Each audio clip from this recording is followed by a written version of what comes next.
বিসমিল্লাহির রহমানির রহিম। আমি গত ভিডিওতে আপনাদেরকে বলছিলাম যে নিও কিপা থেকে কিভাবে বিটলে পরিণত হবে সেটা পরবর্তীতে দেখাবো।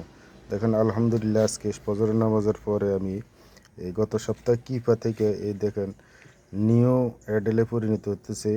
এই যে কিছু ব্রাউন কালার আছে, কিছু সাদা আছে, কিছু কালো আছে। কালোটা আজকে 2 দিন, ব্রাউন কালারটা গতদিন, এই যে আধা ঘন্টা আগে সাদাটা উঠছে। এইভাবেই একবার এক একটা রূপ ধারণ করেই কোরিয়ান বিটল পোকা পরিণত হয়। তো অনেকের প্রশ্ন জাগে, এক একটা ভিডিও দিলে বলে এটা কোথায় থেকে হয়েছে, কিভাবে হয়েছে, লার্ভাটা লম্বা, বিটলটা গোল, কিভাবে হয়েছে, অনেকে বুঝতে পারে না। এই কারণে আজকের এই ভিডিওটা দেওয়া।